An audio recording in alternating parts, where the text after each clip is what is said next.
Let's start here. That whole time before Beauty and the Beast got into development and was made as a film was a really interesting time. There was this tremendous kind of dynamic happening with the executive structure at Disney, bringing in Michael Eisner and Frank Wells and Jeffrey Katzenberg. And one of the things they realized, and Roy Disney insisted on, was that they had to preserve the animation department and revitalize it. Roy always maintained that it was the heart of the company. Neither Eisner nor Katzenberg had had any experience with animation before then. In 1984, the very first day of work, I went to Michael Eisner's office and sort of had my little checklist of things that I was going to get onto at the studio. And I was at the door, literally about to walk out the door, and Michael said, hey, Jeffrey, before you go, one more thing. He said, come on over here. I want to show you something. And he walked over to the window of his office and looked out and said, you see that building over there? And he, you know, that's where they make the animated movies. And I went, really? And he said, yes, and that's your problem. So that's my introduction to animation. Jeffrey came in to really take on the studio and make the studio work. And the first thing he thought about was live action. And if you look back at this period of time, they made tremendous low-budget comedies. Bette Midler and Richard Dreyfuss, finding these actors who had had a career and reinventing them. Animation was occupying some of the most important real estate on the Disney company lot, and Jeffrey needed it for the live action business that was growing. The animators were moved off the lot. We got delegated to a warehouse somewhere in Glendale. I was out for a week or so, and I remember coming back, and I ran into one of the other animators, and they said, yeah, he said, did you hear? They're moving us off the lot. And I was like, no, you're kidding. They wouldn't do that. Why would they do that? And I thought it was a joke.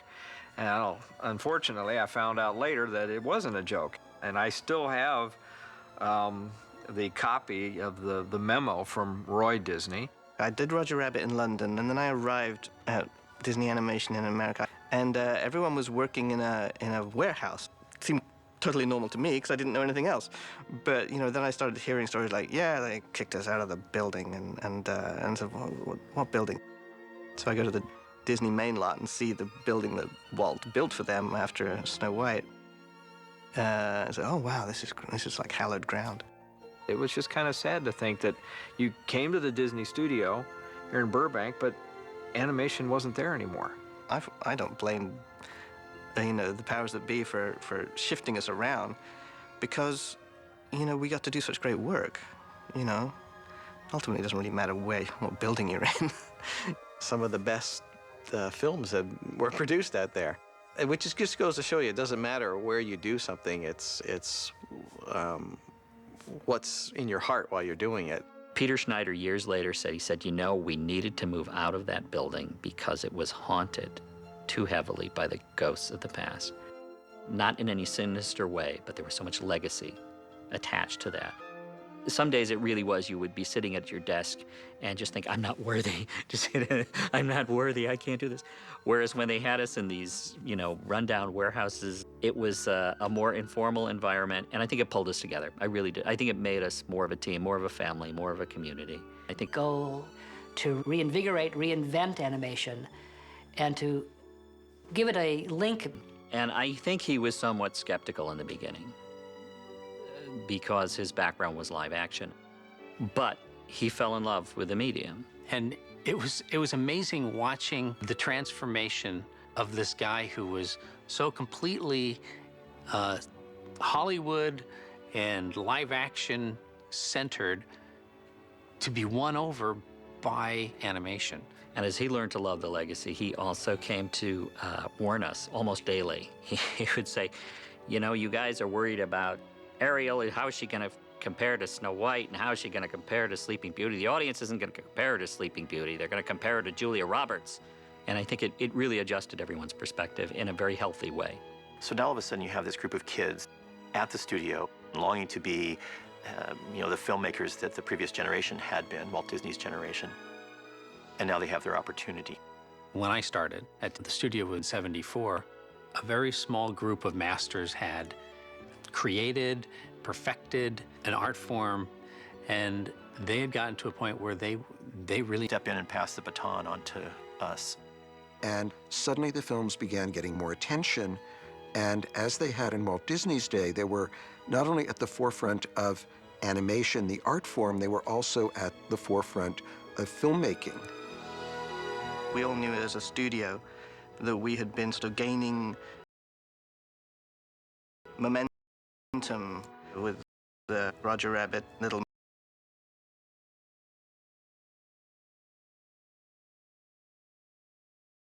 Mermaid, and Rescuers. I don't think anyone really identified it as a period that was going to be looked back on like a second golden age.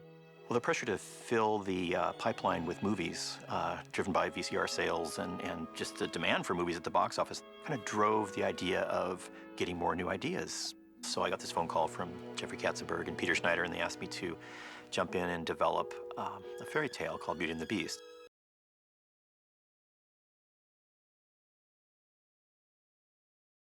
It was certainly the greatest love story ever told, and we thought, okay, there's something here, we've got it, and we're up for the task. But I don't think any of us ever knew what we were in for, and it was quite a wild ride. And so we came up with the idea of Beauty and the Beast and brought in writers and started writing it. And we went back to Richard Williams, who was the animator on Roger Rabbit, and we'd had such a good experience with him. We said, would you like to direct Beauty and the Beast? And he said, no, I'm going off to do my movie called The Thief, but my friend Richard Purdom could do it. So we hired Richard Purdom, and I sent Don Hahn to London. Yeah, we made it to the airport. With Andreas Deja and Glenn Keane to begin working on Beauty and the Beast. And it was a non-musical. there was an excitement that we were going to use an English director. She's an actor. All I've sacrificed for this family. And she does this with the hairbrush, getting the hair out of the brush. All I've sacrificed for this family. Richard Purdom had his own commercial studio. He had a great style of drawing, and he seemed to be a natural fit as an animator. And so we all went out there. It was the first time I'd ever been outside of America as well, and it was just like, wow, my eyes were opened. Don Hahn brought my wife and I and our 2 kids, and we got a little place in Primrose Hill, and I'd walk through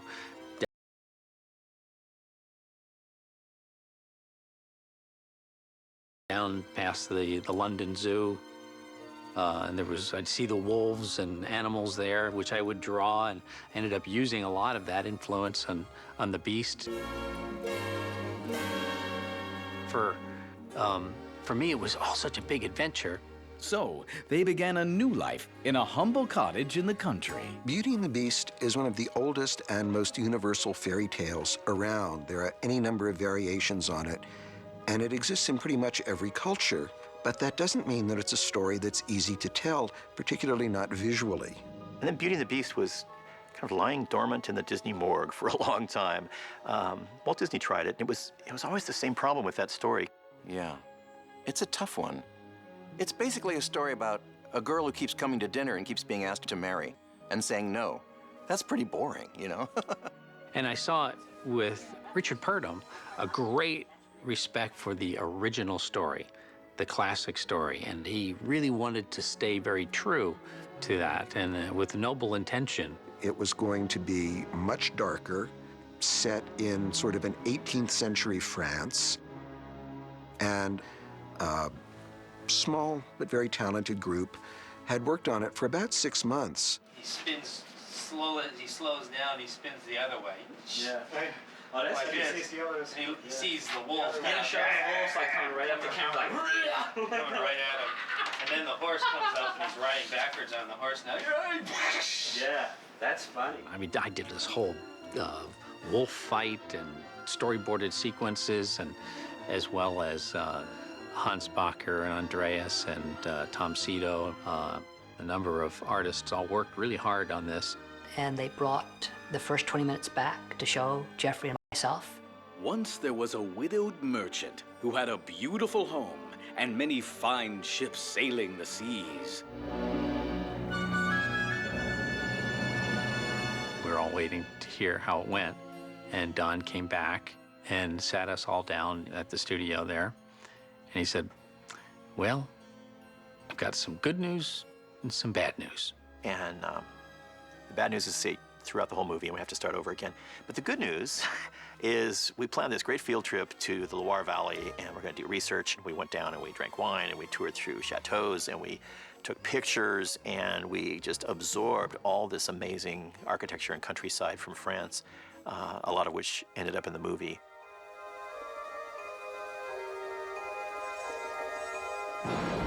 And then we went back and started all over again. And is in the Disney tradition. Walt threw out the first 6 months of work on Pinocchio because he didn't feel it was good enough, and they didn't like the treatment of Pinocchio, who's more of a wiseacre, Charlie McCarthy character at that point. So they basically started over from scratch. And for me, that was the big decision. Should we change the leadership? Should we bring in different people? And we've done that traditionally a lot in animation. We've made directorial changes, acting changes, all sorts of changes to try and energize a project when it's not quite going in the right direction.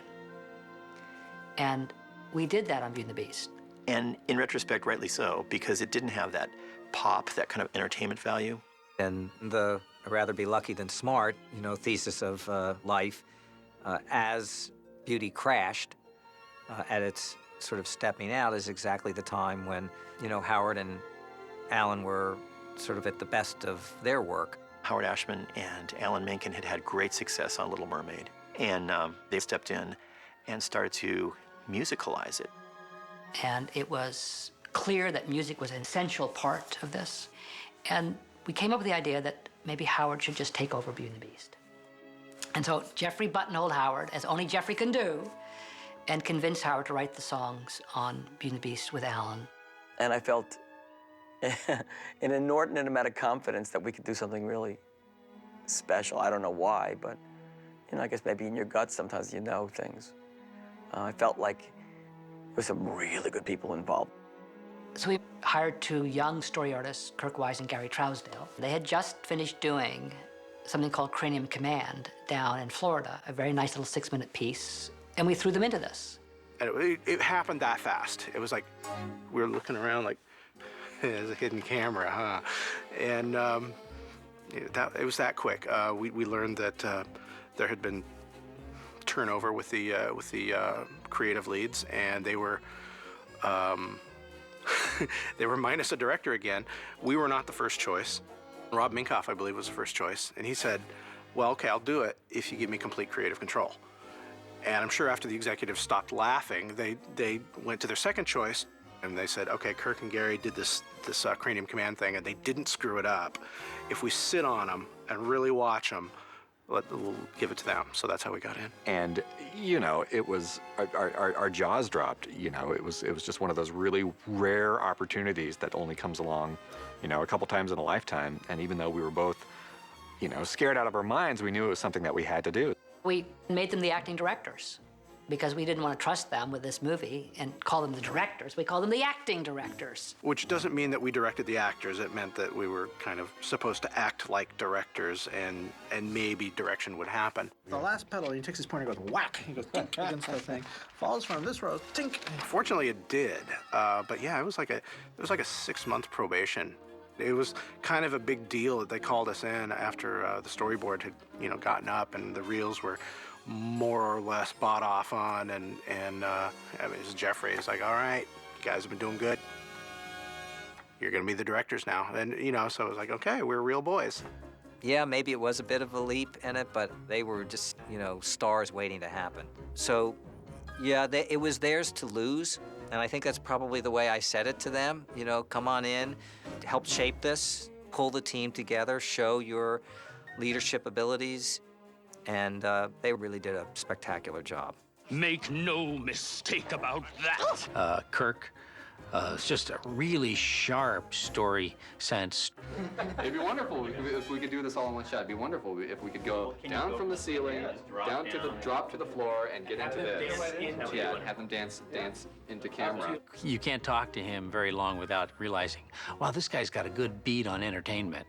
And with Gary, his drawings were just inherently funny. They were easygoing people, fun people to work with. Amazingly, I took it for granted, but now when I think of it, it was such a gift to work with these guys who were so warm and so funny and just good friends. That joy and that humor that they are so capable of, it came through on the screen. So that's what happened on Beauty and the Beast. We changed the fundamental mixture of the people involved. Howard and I were really excited that following Little Mermaid, we could be working on Beauty and the Beast. And we started working on story sessions, trying to figure out how we're going to adapt it as a musical, and then turned to writing our first song, which was, I believe, Belle. Bonjour. Good day. How is your family? Bonjour. Good day. How is your wife? What was really exciting about starting Beauty and the Beast was the sense that we had a completely fresh start.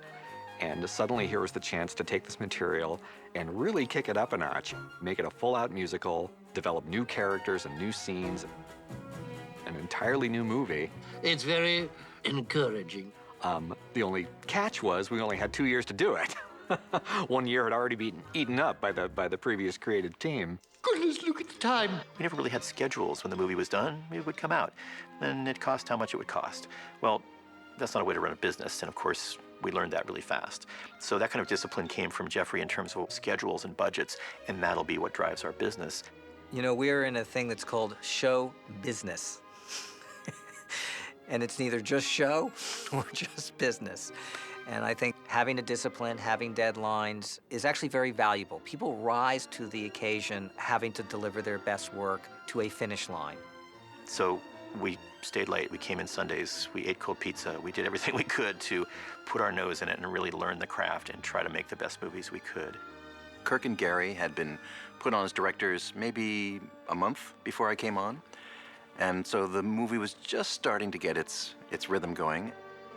Linda Wolverton had been brought on to write the script, and Jeffrey had said, "You're to illustrate Linda's script. Don't change a word."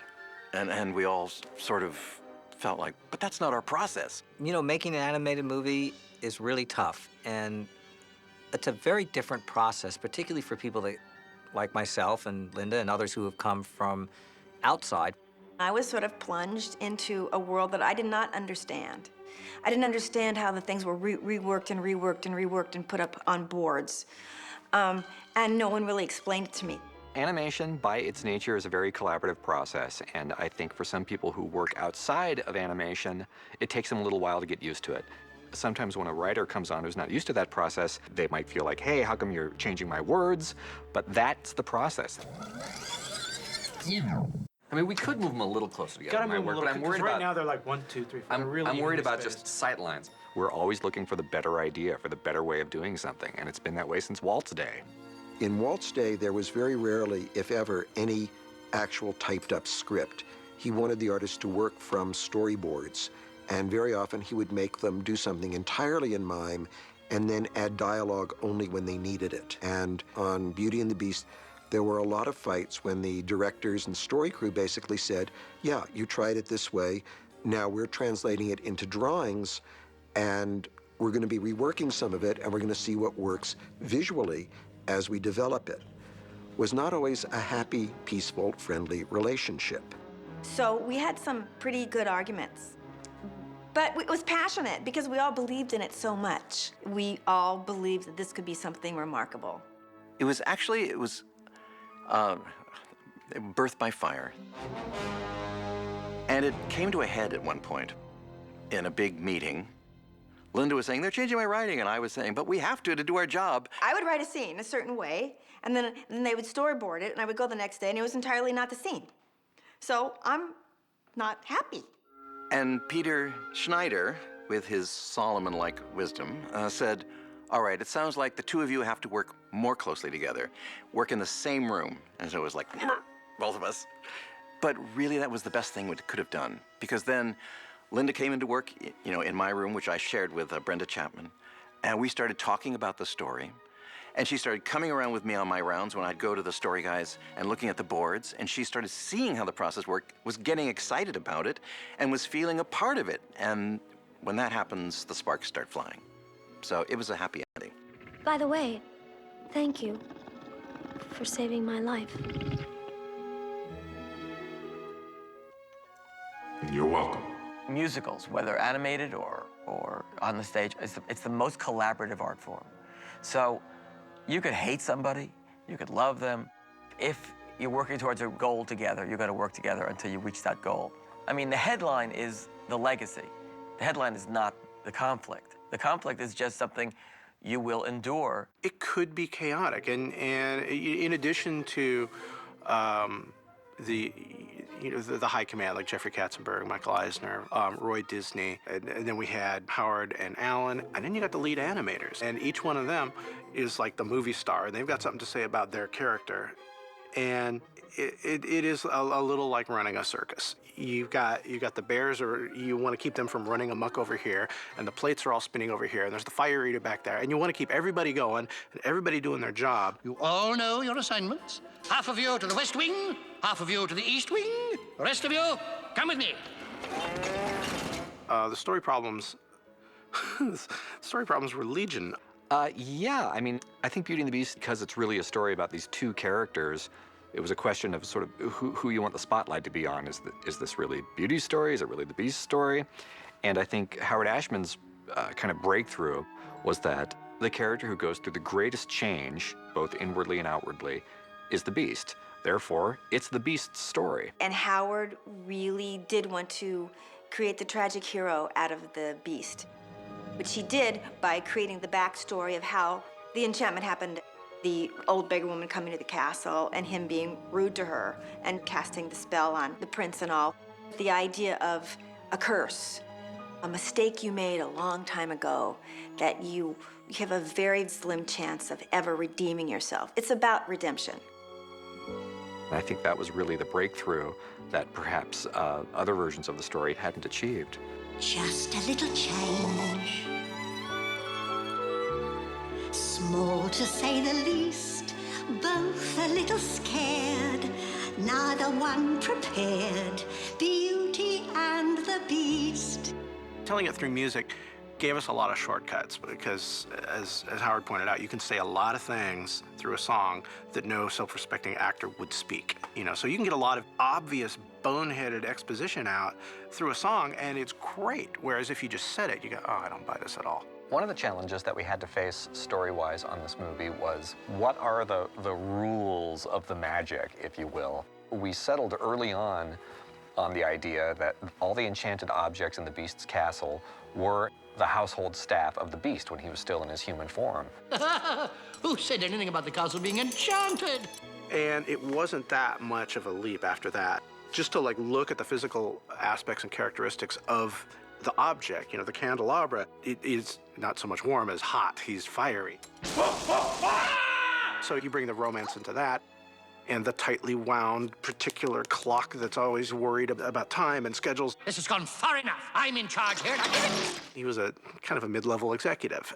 And I think Howard Ashman came up with ideas like, well, the teapot could be, a little British lady. How would you like a nice pot of tea, sir? She could be Angela Lansbury, and he was very specific with some casting ideas, which really enriched the process. And this wasn't to say that we agreed with Howard all the time. As brilliant a man as he wasn't always right, although he could argue better than any of us and did a great job of convincing us that he was right, a good percentage of the time. But we got our way in a few things, too. Sometimes he'd be teaching us things we didn't want to learn, or he had certain opinions we didn't like. So we had lots of tussles like that. But those kind of fights were really exciting. I remember in one meeting, Alan and Howard had played the song Belle, and we had done some preliminary boarding. In the meeting, I said, well, it seems good, but it seems like at the end here where Gaston's trying to catch up with her at the very end of the song, it feels a little empty musically. So Howard says, all right, well, Alan, you play it. Roger, you show me what you want. And it was like, what? You just sing it. Just make it up. Okay. In that moment, then Alan starts playing it, and, da, da, da, da, da, da, da, da. I'll have some bread. Da, da, da, and I just had to make it, let me through, and some grapes. And then, so I just sort of winged it up the moment, and at the end of it, Howard said, yeah, that's good. We'll do that. But I, rarely was I put on the spot so musically like that to have to improvise. But it was such a learning experience with Howard and Alan. Casting the movie in New York like a Broadway musical was something, again, that Howard insisted on. And I personally think it was absolutely brilliant. The caliber of talent that we found in New York, the theatrically trained talent, was something that is a little more difficult to find in LA. So we saw like the cream of the crop of the Broadway theater at that time. I mean, like Jerry Orbach, we had no idea. And this was like before Law and Order. And at the time, we were saying, okay, we don't know who he is. And, oh yeah, he was a big song and dance man back in the 60s. We thought, okay, really? Didn't know that. And Angela, I mean, we knew Angela's background. The others, like Paige, you know, Broadway. It's a quiet. I think quiet, you know what I mean? So it's got the same value, but it doesn't have the little turn in. Yeah. It's a quiet village. Yeah. Howard believed that the people that we cast needed to have very strong singing and acting chops. Right from the moment when I met her, saw her, I said she's gorgeous and I fell. Here in town there's only she who is beautiful as me, so I'm making plans to woo and marry Belle. The character of Gaston, for instance, who starts off the movie, he does the first big numbers. It's really like a huge stage musical number. And he's bounding all over the place, and he's shouting at the top of his voice, and he's got a wonderful voice, and it works, you know. This is a Broadway show.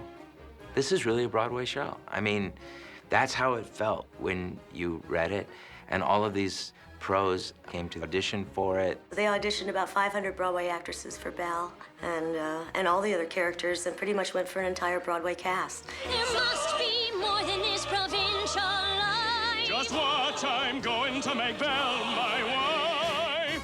I remember Howard talking about songs have to happen when you've tried to communicate something in your acting, in your dialogue, in every kind of a way possible. And when you can't express it in any other way, you have to sing it in a song.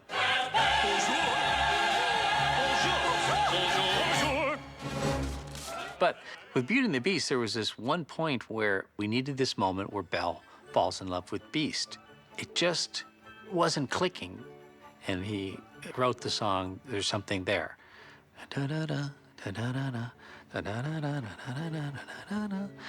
And that song just lifted the movie. And here's one of those great gifts that we had for that time. Howard had an unerring instinct about how to realize these classic fairy tales using the very best of the Walt Disney, formula, if you can be so simple as to say formula, and make it contemporary. If we had two guardian angels, it was, Howard Ashman on one side and Walt Disney on the other. Howard did bring a tremendous sense of storytelling, a tremendous sense of musicality to these projects.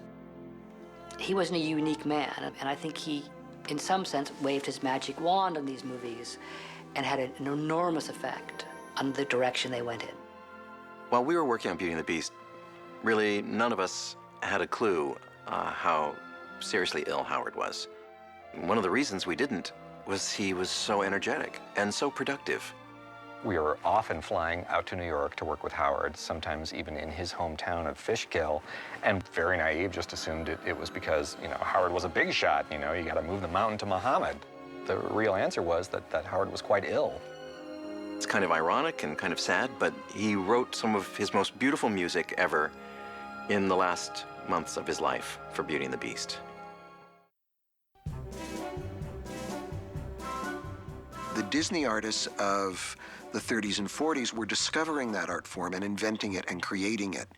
The younger artists who came in on Little Mermaid and Beauty and the Beast were rediscovering it, doing something new, were reinventing what the Frank and Ollie and Mark and Ward and Milt and Titla and Babbitt had done decades earlier, but were doing it in their own way, with a different kind of story, with a different kind of storytelling.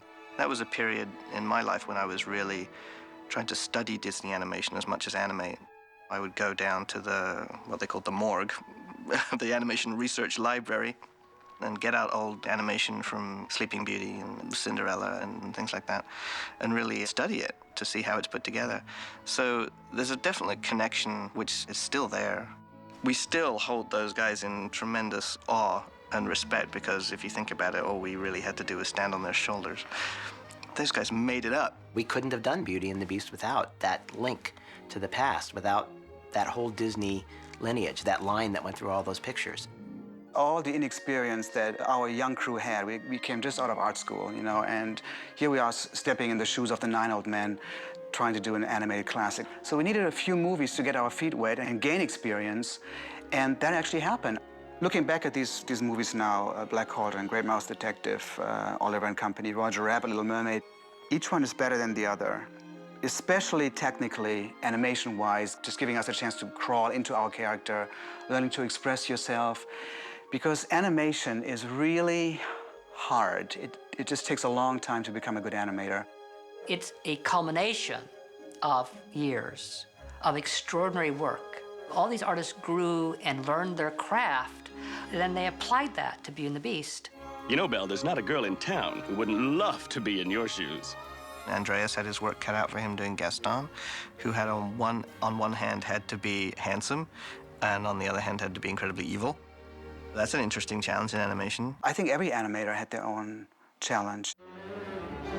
The Beast, you know, how are you going to draw the Beast? There was this Jean Cocteau version who was a great Beast in the live-action film. You almost think, like, how can you plus that, you know? And I remember Glenn going to the zoo and drawing a variety of animals, gorillas and bisons and all kinds of weird animals, mixed them all up. So he had his design issues, you know, with the character. Dinner is served. The objects, I think, steal the show for me in the movie. I know they had a little bit of a hard time at the beginning trying to come up with, well, how do you move an object that doesn't really have legs and arms and eyes, you know, yet you need those features to express feelings. It was all, like, not just run-of-the-mill, you know, enchanted feather dusters and candelabras and clocks and things. How do you let the audience come along for the ride with you and believe that these things can actually sort of bounce around, but yet are still a clock? There's some interesting sort of fine lines that you've got to, like, walk. Can you imagine? He asked me to marry him.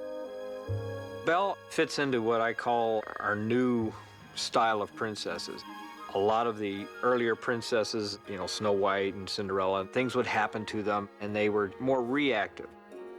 And I think starting with The Little Mermaid, Ariel, they tended to be more proactive. They were more involved in the story. She was her own person and had her dreams. She's intelligent, beautiful, you know, just all those wonderful qualities that you would expect in a Disney leading lady. I'm speechless. Just as the animators begin with reality and caricature it and exaggerate it, so the designers and background artists and inspirational artists caricature the real world they saw in France and turned it into a fairy tale version that is more what we like to think of as France in an earlier time than reality could be. I like the fanciful qualities of it. I like that it isn't anywhere specific. It's like the design of Belle's castle. Well, you know, it's not a French castle or an English castle or, you know, it's just a castle. It's a fanciful place. And I like that about working in animation, is that we can create new worlds. We looked at Bambi, we looked at quite so crisp, not every detail, keeping things a little more painterly. All those things kind of help to integrate the characters into the backgrounds and create a space for them to play in. There came a certain point along the course of production where everyone realized that it was starting to come together. And when the first color scenes started to filter through the pipeline, we got a little goosebumpy. We started to think, hey, maybe we're doing something right here. As the Beast was beginning to come together, I looked around me, and it was happening for everybody. Their characters were coming together. The color, the story, the music, everything. I think we all realized we were working on something really special. Bonjour! Bonjour! Bonjour! Bonjour! The publicity machine was pretty amazing on this movie, and we had the benefit of Roger Rabbit, which began to see things like a McDonald's tie-in, for example, or Little Mermaid. You certainly saw toys and puzzles start to happen, but they really figured it out for Beauty and the Beast. The key to making these movies an event is, first and foremost, a great movie. You can't have all the ancillary stuff without that. But it's also getting the word out and being proud about your creation and not hiding it. So for the first time, I think we were really pushed into the limelight as filmmakers. 2020 came in, And they shot all around the studio. They interviewed all of us. We're pretty excited for animators who basically spent all their time in their room at their desks drawing. This was an amazing experience. I was invited to go to New York with Glenn Keane, and Jeffrey had put together a kind of a small rollout show, if you will, early in production for some of the national press that are based in New York. And Paige O'Hara was there, and she sang one or two songs from the piece. And hopping all on the plane, flying out there was exciting. It was like a big field trip that we all get to go show what we did over summer vacation to everybody. And so there was a momentum. You could feel there was this energy. It was just a lot of fun.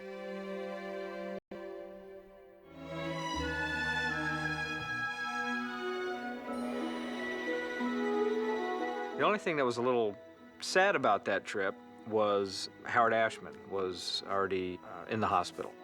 I think one of the sort of most emotionally challenging moments I think I've had in my entire lifetime was visiting with Howard in his hospital room, having just come from showing Beauty and the Beast as a work in progress. It was a triumph beyond triumphs.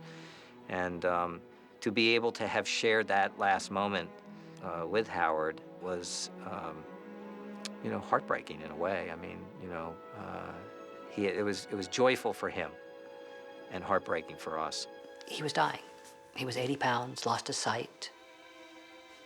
He was wearing the Beauty and the Beast sweatshirt. And we all said our goodbyes and realized that this was it. Howard would die, and he did die 4 days later. But we got to tell him how important his contributions had been and how important he had been to the whole process. Howard, he just lived long enough to get the songs recorded. And the whole writing of the songs was fraught with the underpinning of his illness. The very first part, he knew, but none of us knew. And then gradually we knew.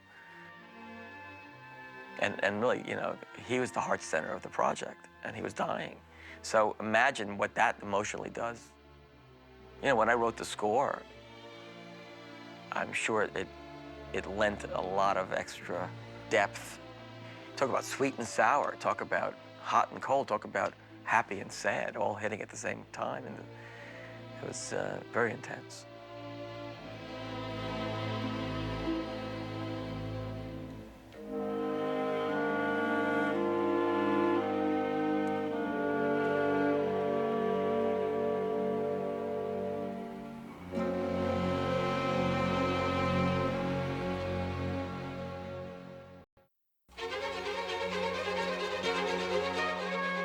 I think the first time we felt the audience reaction was at the New York Film Festival. The New York Film Festival was one of the great, amazing highlight moments of my 10 years at Disney. I don't think any of us will ever forget it. Oh, the New York Film Festival. It was just an experience of a lifetime. That's, I think, really the first time I realized that we were going to be the classic that it turned out to be.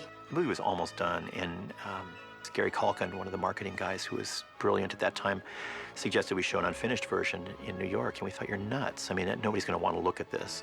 The studio was conscious that something special was going on and opened up the process, let very pivotal opinion makers see the film in its unfinished form. We kind of felt like we were magicians who were going out on stage, you know, showing how there was actually a hole in the hat, and this is how we get the rabbit out. But what it did was remind people how these movies are made. They're handmade, beautiful handwritten letters, pen and ink on paper. You know, they're beautifully done.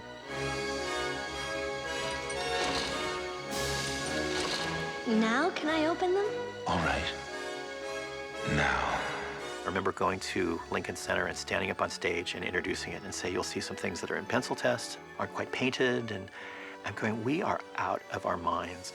And we ran backstage and up into one of the opera boxes and sat with Roy Disney. So there's Roy and Kirk and Gary and me, and the movie started playing, and we were having flop sweat. I mean, it was really like, we have to be nuts doing this. And the film crew from 2020 was following us around to film our failure. And when the first number was over, people broke into applause. We thought, oh, that's nice. Oh, yes, that's very nice. And then when Be Our Guest was over, there was more applause. And it was like this party almost. It was like a Broadway show, and people were reacting to it a little bit like it was a live performance. And they were suspending their disbelief enough to buy into the pencil tests. And it was very moving. It was very moving, because all of a sudden, this big illusion, this smoke and mirrors of animation became real, and the audience loved it, and that's a very humbling moment.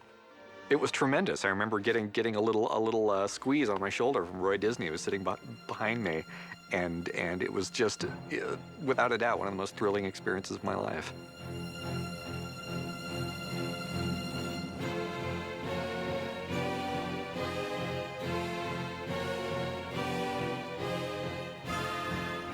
Well, when it opened, we had been like running so hard for the finish line that we had the premiere, and then it was out, and we're listening for the opening weekend numbers, and they came back good, and we're like, great, and it kept going, and we were watching it go, and we were watching it grow. The reviews were tremendous. We could not believe just how warmly it was embraced, not only by the audience, but by the critics as well. It was exciting. It was really mind-blowing. It was a film of so many firsts. We actually won the Golden Globe. It was the first animated film to win for Best Picture. The buzz was going around about the Oscar nominations, and people were talking about Beauty and the Beast. It's like, you know, could it happen? Could it really? No, come on, really? And that morning, I got up at like 4:45, and I'm like walking to the TV in my pajamas, and I got the volume on really low because my wife and my son, who was I think 4 at the time, were still asleep. And watching it, and he read our name off, and I was like, I want to yell, but I can't. And you know, got dressed and went to work, and I got a couple bottles of champagne, and got there. They had the orange juice and the champagne, and I was like, okay, I see where today's going. I've still got my big champagne bottle with the date on it that it was nominated, and got that on my desk, you know, and I'll never forget that. I mean, that was a recognition.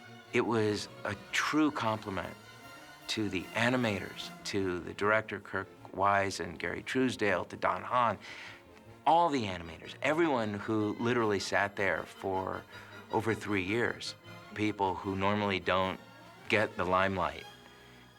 That was a great thing, because they deserve that. It's almost indescribable what that meant to people working in animation. You know, we had all grown up, obviously, influenced by animated films, but, you know, everyone working in animation is also in love with the art of film itself, and that obviously includes the entire history of live-action films. So to be considered in even the same ballpark as the live-action movies was a huge honor, and something that never had happened before. It was a very exciting moment in time, and, you know, here we are now, almost 20 years later, and, you know, for the first time, here's a movie Up being nominated as a Best Picture. Well, all of us always felt that animation was a legitimate movie form. You know, obviously, we all got into it because we all loved it.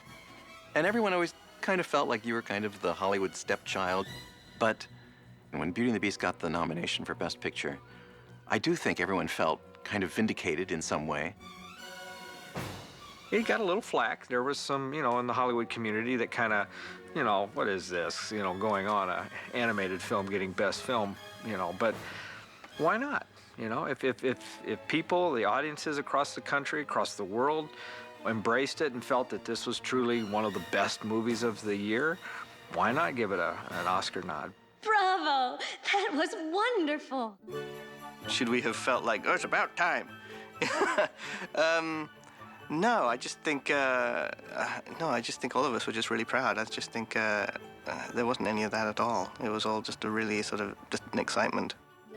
And I felt happy for Howard's memory. All these ridiculously heady experiences going on. Oscars and Globes and the Grammys and opening nights and hit records. And oh my God, it was pretty exciting. We didn't win the award, but we'll always have been the first to have been nominated. And it raised the bar for all of us, for all the subsequent films, and for anybody making an animated movie. And of course, it also inspired a lot of other filmmakers and studios to get into the sweepstakes too, which can be all to the good because, you know, the competition makes everybody smarter and wiser and more innovative. You know, perhaps there's something there that wasn't there before. One of the things that Beauty and the Beast did was it made it actually okay for grown-ups who were unescorted by children to go see an animated movie, you know, on a Friday night, on a date. And it was really great to be embraced not only by a family audience, but an adult audience as well. I think Beauty and the Beast probably cemented Disney as a force in animation again. It said, we want to see more from you guys. We think you're filmmakers. You're not just cartoonists. That validation would have been impossible had it not been for Roger Rabbit and Little Mermaid and Rescuers Down Under. Those films built into Beauty and the Beast. And luckily there were other films after it, like Aladdin and Lion King. Somehow the teeter-totter started to tip a little bit on Beauty and the Beast, and people started to say, we like what you do, and as an artist or a filmmaker, isn't that what you want? And what a great feeling that was, and I think that was probably the tipping point that changed a little bit the face of what animation was thought of, and things were never the same after Beauty and the Beast. When you look back on Beauty and the Beast, you wonder, okay, how would the film do today? Is it a naive film? Is it not sophisticated enough for today's audience? No matter what technology we're viewing things on or making things with, where you can't sit and watch that movie and not be moved by it. Beauty and the Beast connected with audiences on an emotional level that I don't think a Disney movie had really ever done before. There was a level of sophistication to it and maturity in the story that didn't really have a precedent. As an animator, I look back at it and there are certain scenes I want to go back in and fix. But as an audience member, it's probably one of my favorite films to watch. It's really the first film where I got choked up at the end. I would say that was the highlight of my career. I mean, I loved working on all the characters I worked on, and I actually feel like my animation improved even after that. But that one is the one that I think I hold the dearest. That experience working with all those great artists to make that film just really, really is the highlight for me. It's like the last of the Red Hot, fairy tales. And this was the last time that Disney had all of our guys, all of our A-team in one production. It was not long after that Jeffrey Katzenberg said, okay, we're gonna do 2 movies at the same time. We're gonna do 2 a year. And so that effectively split the crew down the middle. Glenn, you're going here. Andreas, you're going here. Ruben, you're going here. Mark, you're going here. We had a great team. We had everybody. I mean, we had all the great story guys, all the great layout guys, all the great animators, all the great painters and art, just everybody. Chris Sanders, he wasn't the head of story. He was a story guy, and he goes on and he directs Lilo and Stitch. Kevin Lima went on to direct Tarzan. And then went off and did Enchanted. Brenda Chapman has done Prince of Egypt and is doing The Bear and the Bow. Roger Allers, who went on to direct Lion King and write the stage show for Lion King. Kirk and Gary, the directors, went on to direct many movies after that. Kelly Asbury went on to direct Shrek. Glenn Keane, who is Glenn Keane, I mean, he's like a demigod of animation. Andreas, the same thing. Mark Henn, the same thing. Ruben Aquino, Will Finn, Nick Ranieri. Once in a lifetime, you are on a project that has some magical component to Schneider. You take out Roger Allers, you take out Glenn Keane, Kirk, Gary, Jeffrey, Howard Ashman, and it's less than perfection. And somehow all those pieces fit together, and nobody will ever be able to create that again, and that was that perfect storm of Beauty and the Beast.